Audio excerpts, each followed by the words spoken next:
ഒരുപാട് സന്തോഷം. ഇങ്ങനെ ഒരു വേദിയിൽ ഡയറക്റ്റ് സാർ ഉണ്ടാക്കുന്ന ഭക്ഷണം കഴിക്കാനുള്ള ഒരു അവസരം കൂടെ അല്ലേ, അത് മിസ് ചെയ്യാൻ പറ്റില്ല. കാര്യം വെച്ചാൽ നമ്മൾ കേട്ടത് നിങ്ങൾ നല്ല ഒന്നാന്തര ഫുഡിയാണ്, ഭക്ഷണം ഉണ്ടാക്കും, ചിരിപ്പിക്കും, കളി പറയും, അഭിനയിക്കും, എല്ലാം കൂടെ തികഞ്ഞ ഒരാളാണ്. അപ്പൊ അങ്ങനെയൊക്കെയുള്ള ആൾക്കാർ വരുമ്പോൾ നമുക്കും ഒരു എക്സ്ട്രാ എനർജിയാണ്. അത് അതുകൊണ്ടാണല്ലോ നമ്മൾ പറയുന്നത്. അപ്പൊ അങ്ങനെയൊക്കെ ഉള്ളവർക്ക് നമുക്ക് ഭക്ഷണം ഉണ്ടാക്കി കൊടുക്കാൻ ഭയങ്കര ഇഷ്ടമാണ്. കാരണം നിങ്ങൾ പറഞ്ഞ പോലെ കുക്ക് ചെയ്യാൻ ഇഷ്ടമുള്ള ഒരാളാണെന്ന് അറിയാം. ചില റെസിപ്പികളൊക്കെ കാര്യങ്ങളൊക്കെ ഞാൻ കേട്ടിട്ടുണ്ട്. സോ ഉപ്പും മുളകും ഇപ്പൊ ഭയങ്കര ട്രെൻഡാണ്. ലച്ചുവിന്റെ അമ്മായിയമ്മ, ലച്ചുവിന്റെ അമ്മായിയമ്മ, സിദ്ധുവിന്റെ അമ്മ. അപ്പൊ അതങ്ങ് രസമായിട്ട് അങ്ങ് പോവുകയാണ്. അതിനകത്ത് കയറി തകർത്തു എന്ന് പറയാം. അങ്ങനെയാണോ? അങ്ങനെയൊക്കെയാണ് ബാക്കിയുള്ളവർ പറയുന്നത്.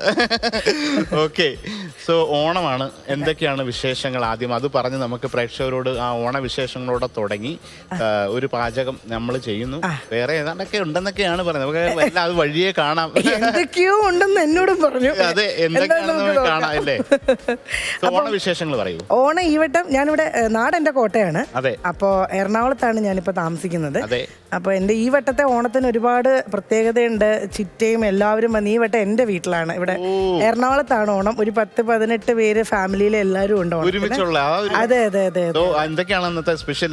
നോർമലി നമ്മുടെ സദ്യയുടെ എല്ലാ കൂട്ടും ഉണ്ട്. പിന്നെ അവിയല്, സാമ്പാർ, തോരൻ, കിച്ചടി, പച്ചടി. സ്പെഷ്യൽ എന്തായിരിക്കും? കോട്ടയം സ്പെഷ്യൽ എപ്പോഴും എൻ്റെ അമ്മയുടെ സിസ്റ്ററും എല്ലാവരും വരുന്നുണ്ട്. അപ്പൊ കോമൺ ആയിട്ട് അമ്മയും ചിറ്റയും എല്ലാവരും ഉണ്ടാക്കുന്ന സാമ്പാറും അവിയലും ഭയങ്കര ടേസ്റ്റാണ്. അവിടുത്തെ സ്റ്റൈല് എനിക്ക്. പക്ഷേ ഇവിടുത്തെ എറണാകുളത്തെ സ്റ്റൈലിനെക്കാളും എൻ്റെ കോട്ടയം സ്റ്റൈലാണ് സാമ്പാറും അവിയലും ഒക്കെ ഇഷ്ടം. അപ്പൊ അത് എനിക്ക് തോന്നുന്നു കുറച്ച് നാളിന് ശേഷം അവരുണ്ടാക്കി പണ്ട് ആഘോഷമൊക്കെ ഓർമ്മയുണ്ടോ? പിന്നെ എൻ്റെ അച്ഛനും അമ്മയും മരിച്ചിട്ട് ഇപ്പൊ ഒരു 13 വർഷമായി. അപ്പൊ അമ്മയും അച്ഛനും ഉണ്ടായിരുന്ന കാലത്തോളം ഓണം ഭയങ്കര അടിപൊളിയായിരുന്നു. കാരണം ഭയങ്കര രസമായിരുന്നു. അതിനുശേഷം പിന്നെ എല്ലാവരും സ്പ്ലിറ്റ് ആയി പോയി. എല്ലാവരും തിരക്ക് ഒരുമിച്ച്. അപ്പൊ ഇതൊക്കെ ഒരു റീയൂണിയൻ ആണ്. അപ്പൊ ഗംഭീരമായിട്ടുള്ള ആഘോഷം വരട്ടെ. അപ്പോൾ നമ്മൾ ഇന്ന് ഉണ്ടാക്കുന്ന ഒരു സിമ്പിൾ, ഇതിപ്പോ ഓണം ആയതുകൊണ്ട് ഓണത്തിന്റെ കുറെ വിഭവങ്ങളാണ്. വീണയ്ക്ക് തരാൻ വേണ്ടിയിട്ട് നമുക്ക് മത്തങ്ങയും വൻപയറും ആണ്. അപ്പൊ അതിനകത്ത് അറിയാലോ, ബേസിക്കലി അതൊരു എരിശ്ശേരിയാണ്. എരിശ്ശേരിക്ക് ഇന്ന് പ്രത്യേകത എന്ന് വെച്ചാൽ ഇതിനകത്ത് വേറൊരു സ്പെഷ്യൽ സാധനം നമ്മൾ ആഡ് ചെയ്യും.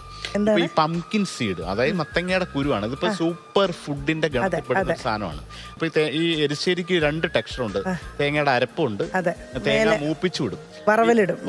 ആ വറവിലിന്റെ കൂടെ നമ്മൾ പംകിൻ സീഡും കൂടെ റോസ്റ്റ് ചെയ്ത് ഗാർണിഷ് ആയിട്ട് ഇടുമ്പം ഒരു ടെക്സ്ചർ, ഒരു ബൈറ്റ്. അപ്പൊ അതൊരു എക്സ്ട്രാ. അത് മത്തങ്ങയും മത്തങ്ങയുടെ കുരുവും സാധാരണ നമ്മൾ ഇടാറില്ല അല്ലേ? അപ്പൊ ഇത് ഇതിനകത്തൊരു ടിസ്റ്റായിട്ട് വീണയ്ക്കായിട്ട് സ്പെഷ്യലായിട്ട് ഞങ്ങൾ ഇമ്പോർട്ട് ചെയ്തുകൊണ്ട് വന്നതാണ്. എന്താ ഇമ്പോർട്ട് ചെയ്തെന്ന് പറഞ്ഞാൽ? ആ ഒരു രസത്തിന് എനിക്ക് കുറെ ചോദ്യങ്ങളുണ്ട്, കുറെ കാര്യങ്ങൾ പറയാനുണ്ട്. എന്താ എനിക്കൊരു അവസരം തരാതെ തന്നെ ഇന്ന് എന്താണെന്നറിയില്ല ഇത്ര സൈലന്റ് ആയിട്ട് നിൽക്കുന്നത്. അത് തുടക്കം വേണ്ടാണോ? ഇല്ല, ഞാൻ ശരിക്കും പറഞ്ഞാൽ ഈ ഫുഡിനെ പറ്റിയൊക്കെ സാറ് പറയുന്നത് കേൾക്കാനാണ് ഇഷ്ടം. അപ്പൊ അത് നടന്നോട്ടെ, അതിന്റെ കൂടെ ഞാൻ ഓളത്തിന് വരും. സോ ആദ്യം നമുക്ക് ആ മത്തങ്ങ ഒന്ന് വേവിക്കാനായിട്ട്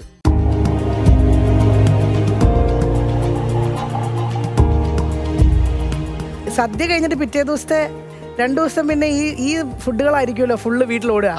അതിനകത്ത് എരിശ്ശേരി മാത്രം മതി ചോറിനാൻ. ഒരു പ്രത്യേക ആ എരിശ്ശേരി എന്ന് പറയുന്നത് നമുക്ക് ഒരുപാട് കറികൾ. ഇപ്പൊ സാമ്പാർ, അതിന് പലരും അത് മഹാരാഷ്ട്രയിൽ നിന്ന് വന്നതാണ്, തമിഴ്നാട്ടിൽ നിന്ന് വന്നതാണ്. അതിനൊക്കെ പല ആൾക്കാരും അതിന്റെ ചരിത്രമായിട്ട് പോയി കഴിഞ്ഞാൽ അതുപോലെ പല വിഭവങ്ങൾക്കും നമ്മൾ കടപ്പെട്ടിട്ടുണ്ട്.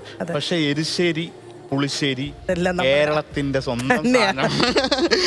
എരിശ്ശേരി വെക്കുന്ന ഈ പാത്രം ഹോക്കിൻസിന്റെ ഒരു സ്പെഷ്യൽ സാധനമാണ് കേട്ടോ. സോ ഇതിനകത്ത് വെള്ളം ഒഴിച്ചു.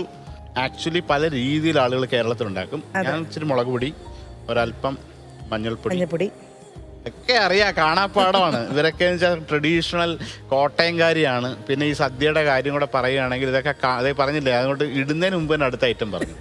ബെറ്റർ ഇവിടെ പറയട്ടെ, ഞാൻ കണ്ടായിരുന്നു. അല്ല, എനിക്ക് കുഴപ്പമില്ലാണ്ട് കുക്ക് ചെയ്യാൻ അറിയാം. അത് അതുകൊണ്ടല്ലേ ഞാൻ ആദ്യം പറഞ്ഞത്, വെറുതെ പറഞ്ഞതല്ല. നമുക്ക് ഒരാളെ കാണുമ്പോൾ തന്നെ അറിയാമല്ലോ. ഏറ്റവും ഫേവറേറ്റ് സദ്യ തന്നാൽ, ഇപ്പൊ സദ്യയിൽ പച്ചടി, കിച്ചടി, തോരൻ, അവിയൽ, കൂട്ടുകറി, അതുപോലെ ചിലയിടത്ത് ഓലനുണ്ടാവും, ചിലയിടത്ത് തീയലുണ്ടാവും, ചിലയിടത്ത് അങ്ങനെ മാറി മാറി വരുന്നുണ്ട്.